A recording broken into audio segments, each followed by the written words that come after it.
Isa, veel kord me täname sind, austame sind selles paigas. Las su püha vaim õpetada meid, kui me avame sinu sõna, sina avase meile. Õnnista igat meie külalist, igat meie liiget, igat inimest, kes on tulnud sulle uksest üle läve siia kotta. Las sinu armastus täita nende südamed. Las sinu tarkus ilmutse vaim olla meie üle. Ja las iga süda saada üles õhutatud sinu palge ees. Sest Jeesus, sina oled väärt põhjus olla rõõmus iga päev. Me kiidame, ülistame sind. Jeesuse vägeval võimsal nimel. Sinu tahe sündigu selles paigas. Amen. Amen.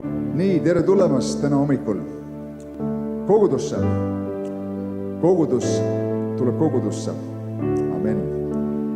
Tegelikult, eks me oleme igal pool, kus me oleme kogudus. Lihtsalt nüüd pühapäeval tulime kokku. Juudid käisid laupäeviti koos, aga siis algkogudus hakkas pühapäeval käima koos, kuna see oli ülestõusmise päev ja tähistame Jeesus ülestõusmist. Ja õieti see, mis me teeme siiamaani, see ainuke põhjus, miks mina olen siin, on sellepärast, et Jeesus on ülestõusnud surmist. Kui tema ei elaks ja ma ei teeniks elamat Jumalat, siis ma ei raiskaks oma aega. Ma ei raiskaks oma aega ka oma elu millegi peale, mille ei ole tegelikku põhjust, tegelikku väärtust, tegelikku sisu, milles ma ei oleks veendunud.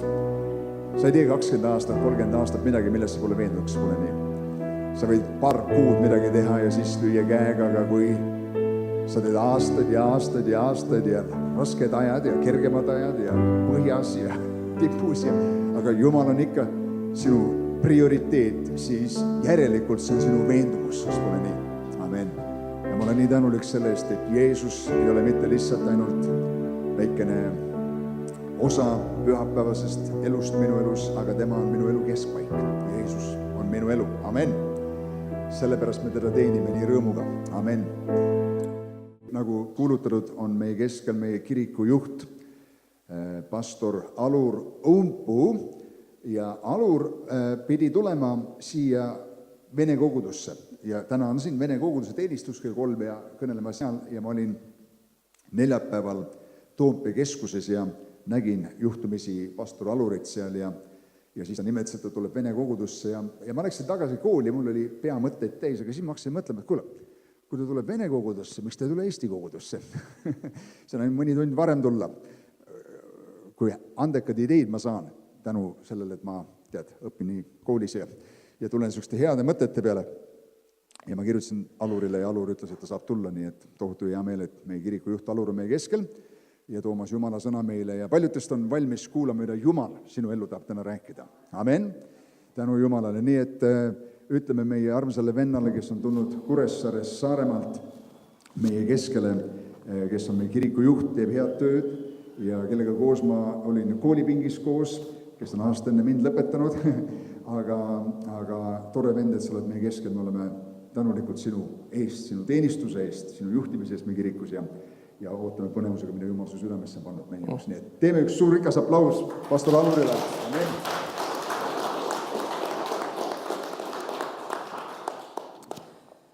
Tere, armsad vennad, õed, tohutult hea on olla teie keskel ja juba see ülistuse aeg kogeda seda, et Jumal on siin ja kui Jumal on siin või kuskil mujal, siis alati midagi juhtub. Ja ma loodan, et täna, ka kui me oleme siin koos ja Jumal on siin, mida ta kindlasti on ka, siis midagi juhtub. Võib-olla mitte nii palju väliselt alati, aga see suur asi on, kui midagi juhtub ka meie sees, sinna, kuhu keegi teine ei näe peale Jumala. Ja see laul, mis viimati kõlas, tulla sinu südame juurde, Jumal. Ma arvan, et see on iga kristlase igatsussoov, et minna Jumala südame juurde. Ma arvan, et igal ühel, kes te täna siin olete, kui te üles tõuseksite ja hakkaksite rääkima, teil on oma lugu. Igal ühel on mingisugune lugu. On see olnud minevikus või hiljaaegu sündinud, aga igal ühel meist on omad lood. Ja lood on sellised asjad, mis sisaldavad endas teinekord väga palju erinevaid tahke. Seal on mured, seal on rõõmu, seal on kurbust, leina, tantsimist, plaksutamist. Aga igal lool, võiks öelda, on oma mõju. Igal lool on oma sisu. Ja täpselt samamoodi ma olen leidnud, et piibel on üks unikaalne raamat, kuhu on kirjutatud aastasadade jooksul väga palju lugusid. Ja kui sa loed neid lugusid, siis sa leiad, et igal sellel lool on oma eriline sisu. Ja kui sa jutustad kellelegi oma loo, siis võib juhtuda nii, et üks näeb sinu loos mingeid oma tahke, mis teda kõnetavad. Teine jälle näeb teiselt poolt mingeid teisi tahke, mis teda kõnetavad. Ja täpselt on Jumala sõnaga võiks öelda sama, et üks lugu võib rääkida väga erinevate külgede pealt väga palju jutlusi ühe inimese jaoks. Seega, kui ma täna jagan teiega Jumala sõnast ühte lugu, siis võib juhtuda nii, et kui ma jagan seda ja sa kaasa mõtled ja kaasa elad sellele loole, siis sina äkki leiad, et kuule, et selles loos on hoopis see, mis mind kõnetab. Ja see on täitsa okei, sest Jumala sõnas ongi peidetud väga suured ja imelised rikkused. Ja see on täitsa normaalne, kui üks avastab, et kuule, see lause seal, mida ta ütles, oli natukene kontekstis väljas, mida ta püüdis seletada, aga see lause minu jaoks tähendas väga palju. Ja ma arvan, et Jumal on väga individuaalne, lisaks sellele, et ta on väga unikaalne ja kogu üle universumi. Ta näeb täpselt seda kohta, kus sina täna oled. Ja ta võib kasutada neid mõtteid, mida jagatakse või lauseid, mida esile tuuakse, just selleks, et õnnistada sind selle koha peal, kus sina täna oled. Sest peame ju ütlema, et me kõik ühel viisil oleme kuhugi jõudnud. Üks on seal, mina lõpetasin eelmine aasta, Janno lõpetab see aasta kooli, mõni alustab kooli või mis iganes see valdkond võib olla, me oleme kuskil koha peale jõudnud. Kas ei ole huvitav, et sinu elus on midagi või kedagi, kellele sa võib-olla oled pühendanud kogu oma aja, kogu oma ressursid, kõik, mis sul on. Ja pane tähele, et sinu pühendamine millelegi või kellegile hakkab kujundama sinu isiklikku elu. Kui sa oled pühendunud Jumalale ja sa uurid ja püüad selgust saada, mida Jumal kõneleb, siis see hakkab kujundama sinu elu. See on üks huvitav fenomen, et see niimoodi juhtub inimestega.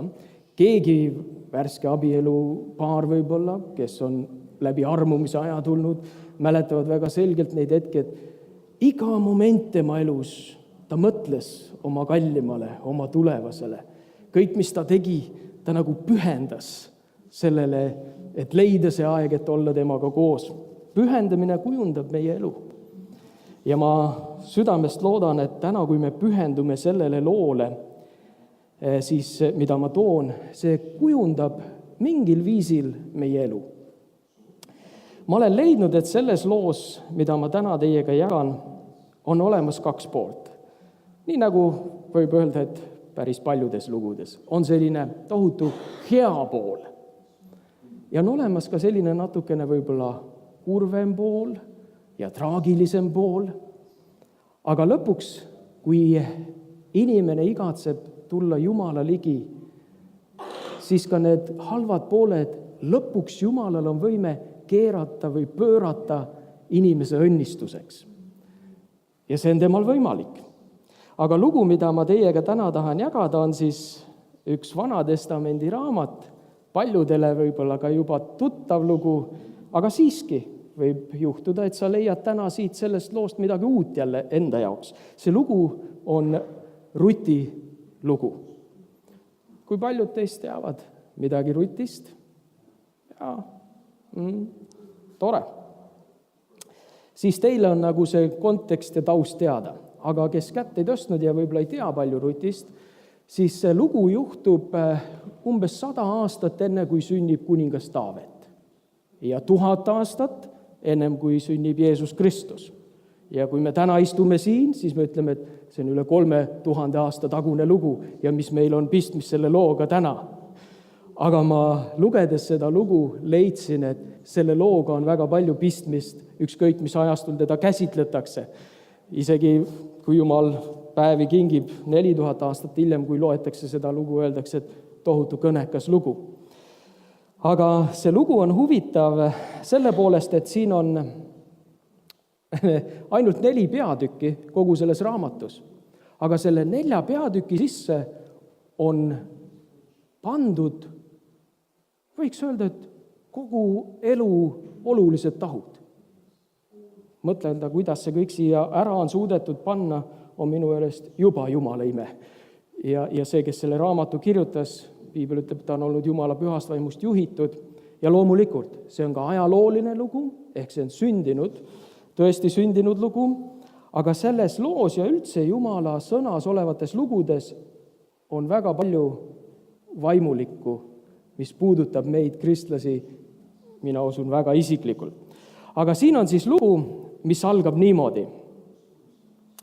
Ja neil päevil, kui kohtumõistjad mõistsid kohut, juhtus, et nälg oli maal.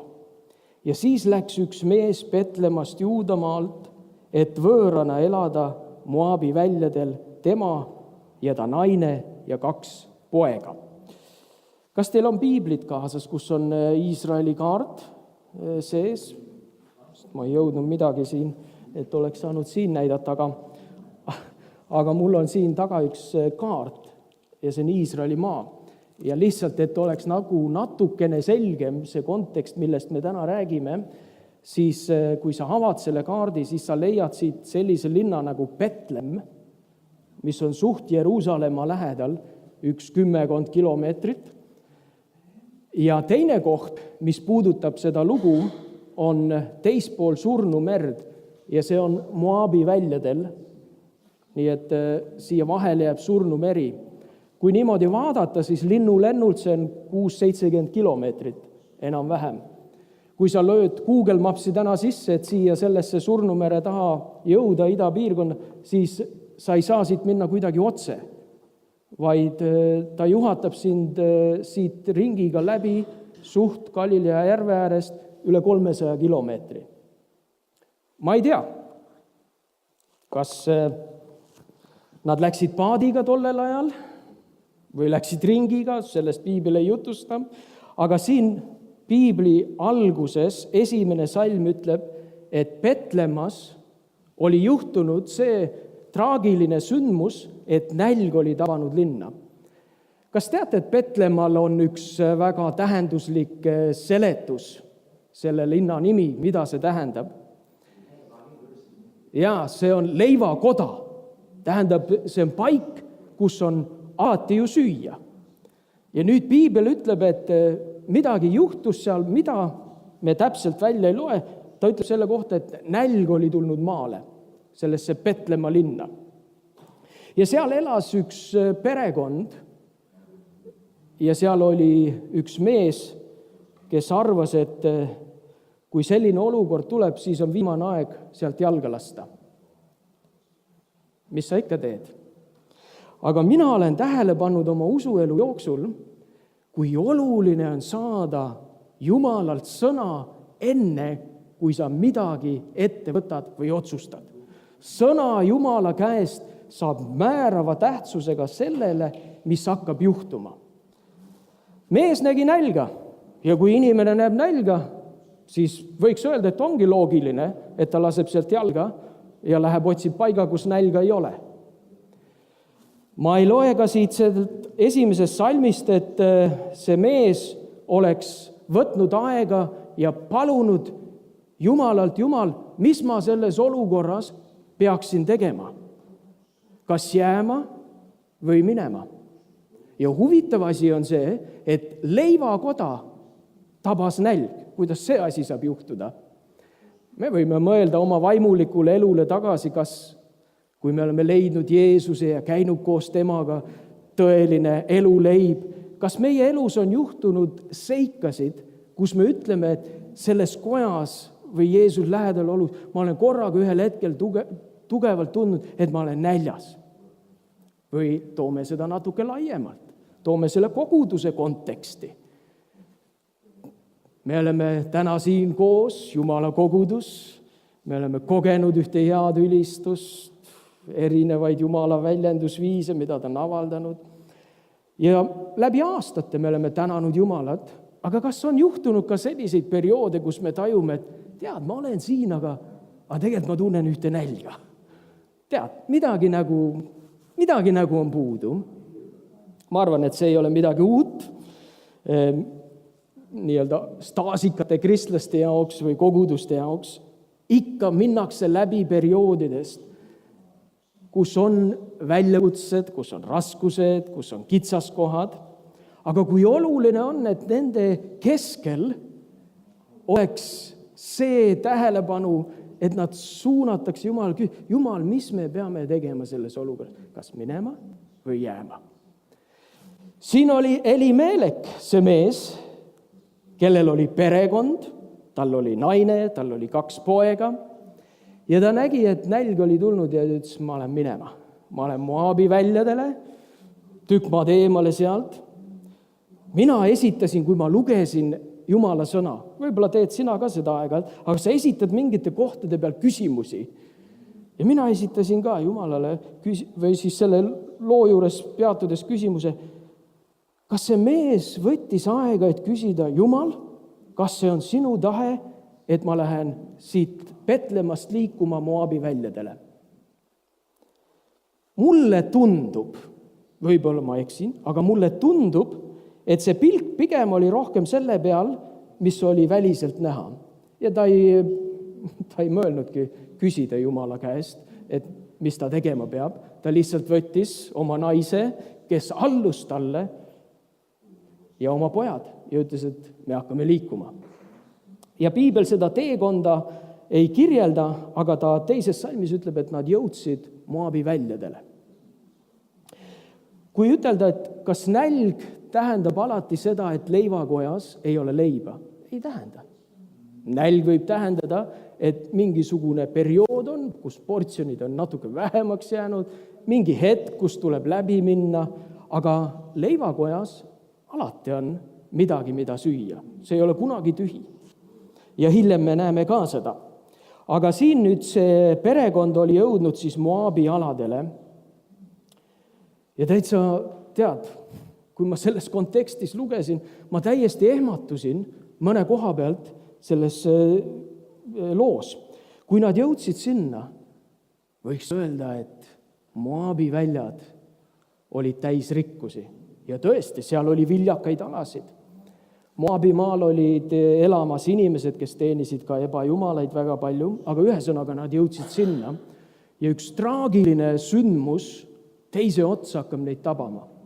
Ma tuletan meelde, igal lool on traagiline pool, aga lõpuks ma näen, kui süda on Jumalale avatud, Jumal keerab selle lõpuks õnnistuseks.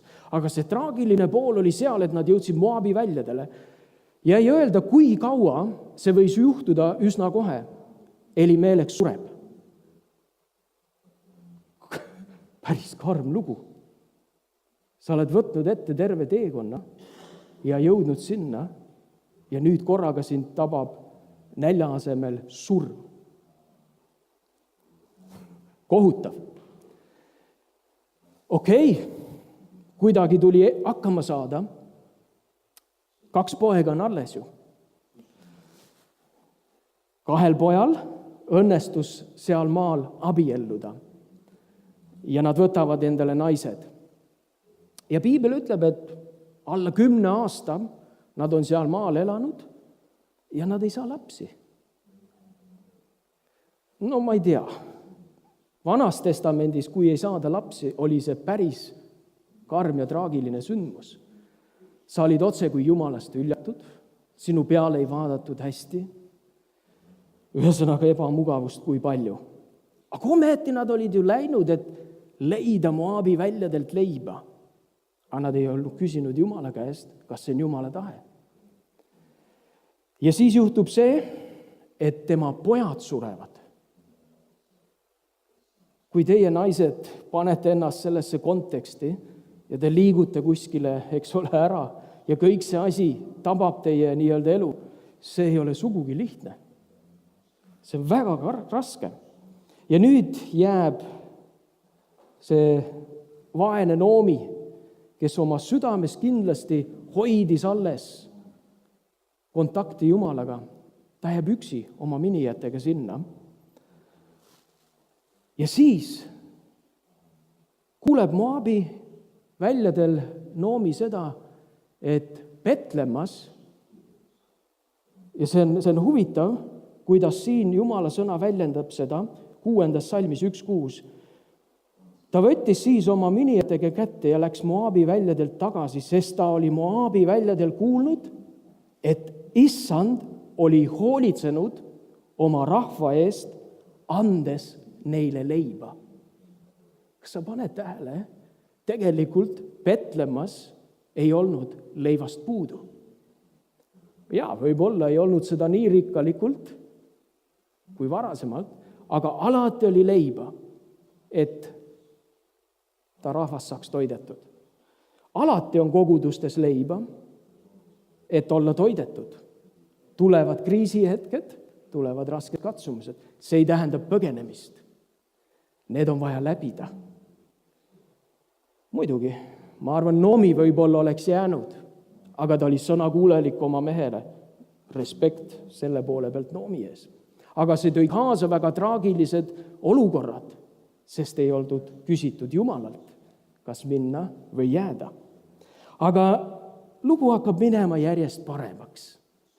Okei, traagika oli sündinud, kaotused olid meeletud, karmid. Aga Jumal näeb seda kõike ja näeb Noomi südant. Noomi südames oli Jumala kartus alles, sõltumata sellest, et ta oli võõras kohas. Ja ta kuuleb, et Issand on ikkagi hoolitsemas oma rahva eest, sealt, kus ta ära läks, Petlemmast. Ega see ei tähendanud, kui Noomi ja Elimelek oma perega läksid sellest Petlemma linnast minema, et Jumal oleks läinud minema. See oli leivakoda. See oli ja on täna tohutult tähtis linn igas mõttes.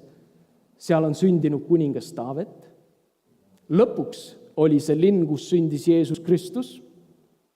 See ei ole kunagi paik, kus leiba ei oleks, aga erinevad perioodid on. Ja Noomi otsustab minna tagasi. Tubli Noomi. Fantast, sa ei ole kaotanud osadust Jumalaga seal ja sa teed täna ühe väga olulise otsuse. Aga sõbrad, pühendumine millelegi toob alati kaasa riske ja väljakutseid.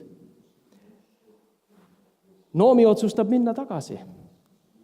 Rutt ja Orpa, kes olid tema minijad, olid näinud tema igapäevaelu, kuidas Noomi elas seal võõrama keskel. Ta armastas Jumalat, ta hoolitses nende eest ja minijad on nii kõidetud sellest suhtest, mis on Noomil Jumalaga. Ja nad ütlevad, et me ei taha jääda siia, me tahame tulla sooga kaasa. Tohutu ilus lugu nüüd. Okei, kui sa lähed välja ja lõpuks Jumal puudutab su südant ja annab märku, et kuule, aeg on tagasi minna. See ei ole ka kerge koht, aga Noomi otsustab. Siis see tore lugu on, et ta võtab need oma minijad, ehk need, kes on väljaspool kogudust olnud, ta võtab sealt kaasa neid inimesi, et tuua nad koguduse keskele. See on tore pool. Kui keegi on läinud ka välja mingitel põhjustel, olgu see nälg või mis iganes siis olnud, ja ta lõpuks otsustab, ma lähen tagasi ja võtab kellegi kaasa. Ja siis Noomi ei teinud seda üldsegi sunduslikult, minijad lausa anusid, et nad saaksid kaasa tulla. Loomulikult üks nendest siis kuuldes Noomi nõuandeid ja soovitusi otsustab, see on vabatahtlik. Jumal ei sunni ka kunagi midagi peale, ta on andnud meile vaba tahte. Otsustab jääda sinna siis oma isa koju, aga Rutt on nii kõidetud sellest, mis on Noomi südames ja kuidas Noomi elu välja näeb, ütleb talle nii huvitavalt, 16. salm, ära käi mulle peale, et ma sind maha jätaksin ja pöörduksin tagasi su juurest, sest kuhu sina lähed, sinna lähen ka mina ja kuhu sina jääd, sinna jään minagi. Sinu rahvas on minu rahvas ja sinu Jumal on minu Jumal. Kus sina sured, seal tahan ka mina surra ja sinna maetagu mindki. Issand, tehku minuga ükskõik mida, ainult surm lahutagu mind ja sind. Ja nii nad lähevad, Rutt ja Noomi, tagasi oma koguduse keskele, Petlemma linna. Ja nad jõuavad, piibel ütleb, odralõikuse ajaks. Linn oli jälle õitsele löönud, leib oli külluses, aga mitte Ruti ja Noomi jaoks koheselt. Nad jõuavad linna väravasse ja see, kuidas Noomi nüüd oma südames korraga tunneb, et ta on eksinud ja ta, võiks öelda, on täiesti murtud ja ta hüüab, ärge hüüdke mind Noomiks, hüüdke mind Maaraks, sest kõige väeline on mulle valmistanud palju kibedust. Absoluutselt, traagilised asjad ju, mis Moabi väljadel juhtusid. Kui palju kibedust ta pidi läbi elama, aga siiski ta otsustab, ma lähen tagasi Petlemma, ma lähen tagasi koguduse keskele. Ja seisab see väravas ja on murtud ja seda nähakse. Ja tema mini ja Rutt on temaga kaasas ja nad jõuavad Petlemma. Linn on ärevil ja märgatakse, et Noomi on jõudnud tagasi koju. Siin võiks juba loo lõpetada ja ütelda, halleluuja, ta otsustas tulla tagasi leivakotta. Aga see lugu läheb veelgi ilusamaks. Ma ütlen, Jumalal on võimet, kui inimene parandab meelt, otsustab jääda koguduse rüppe, koguduse keskele. Jumalal on võimet pöörata lõpuks kõik õnnistuseks. Ja nii nagu ütlesin, pühendumine esitab väljakutseid. Ja seda teeb pühendumine alati. Nüüd nad olid jõudnud linna. Ja neil on vaja süüa. Ja seal on üks põld. Ja Vana Testamendi seadus ütleb nii, et tollel ajal, kui oli lõikus toimunud ja see, mis jäi maha, see oligi mõeldud neile, kes on vaesed ja kes on võõramaalased ja tulevad tagasi. Ja seal oli ka niimoodi, et lõikusaeg oli kätte jõudnud, lõikajad korjasid põllul ja kui sa oled siin, sa võid nagu paralleelselt hoida seda vaimulikku põldu, eks ole, Jumala põldu, Jumal on põllu peremees ja kõik see joonistub siit tekstist ka ilusasti välja teisest peatükist. Ja Rutt, tema minija, see, kes tuli temaga kaasa, ütles, kas ma võiksin minna ja noppida neid terakesi? Milline südamehoiak, milline alandlikkus? Kas ma võin noppida terakesi? Nad ei sattunud kohe viljakuhjade hunniku otsa, vaid tuli kusagilt uuesti alustada. Ja see alustuskoht oli väga väike. Rutt on sellel põllul järelnoppija. Tegi midagi, mida talle usaldati. Väikesed asjad. Nii on, võime öelda ka teinekord koguduses. Kusagilt väga väikestest asjadest saavad alguse suured asjad. Rutt korjas neid terakesi ustavalt ja tõi need õhtul koju ja jagas neid oma ämma Noomiga.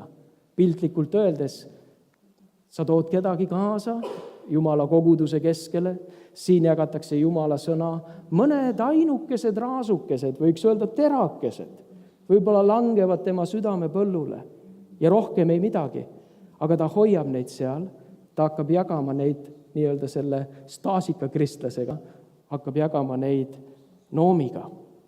Ja Noomi näeb, et siin on Jumala käsi mängu tulnud ja ühel erilisel viisil. Ja Rutt nopib niimoodi ja nüüd, olles sellel põllul seal, tehes väikesi asju, tuleb korraga põllu peremees, Boas, kes on Noomi mehe sugulane ja näeb seda, et keegi on seal tema põllu peal, keegi võõramaalane ja on seal selleks, et teha seda nii-öelda järelnoppimist, et hinge sees hoida endal ja oma hämmal. See puudutab Boase südant. See, mida sa teed koguduses, võib-olla väikesed asjad, see puudutab Jumala südant. Jumal märkab seda ja Jumal sekkub.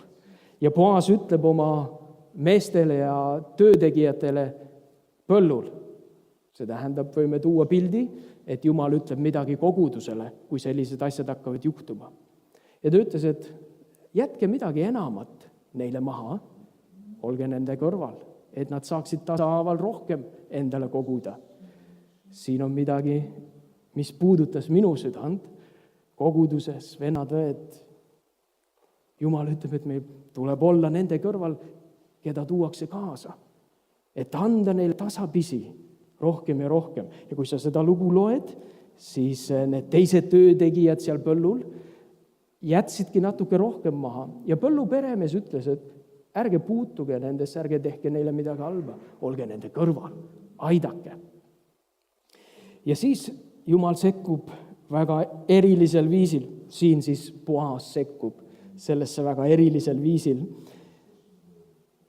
Ja lugu jõuab selle koha peale, et ta kutsub siis nii-öelda see põlluperemees selle võõramaalase oma sulaste söögilaua taha, kus oli toitu küllaga. Ja sai osa kõigest sellest roast, mis seal oli. Minu meelest nii kõnekas lugu, kuidas Jumal inimese südames, kes on ustav väikestes asjades, hakkab tasapisi tegutsema ja ei jäta kuidagi hooletusse neid teisi ka, kes on aastaid seal põllul toiminud. Ja lõpuks me näeme, et ta istub temaga laua taga, tema sulastega laua taga. Nende suhe, võiks öelda, on üks imeline pilt sellest, milline peaks ja võiks olla suhe koguduse, sõdede, vendade vahel. Süüakse ühise laua taga, ollakse osaduses. Ja lugu jõuab lõpuks nii kaugele, et põlluperemees Boaz teeb ettepaneku Rutile abiellumiseks. Ta on nii tihedalt saanud osadusse kogudusega, et nüüd jõuab kätte minu jaoks see koht, kus ta meie mõistes saab päästetud. Jumal võtab ta enda lapseks, enda tütreks, aga seal eelnev on nagu üks protsess, millest oli vaja läbi tulla.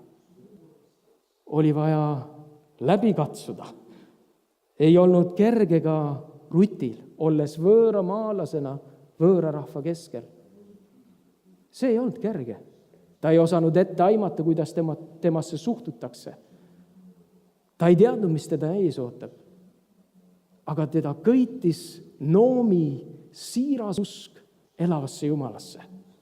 Ta tahtis nii tema lähedale hoida.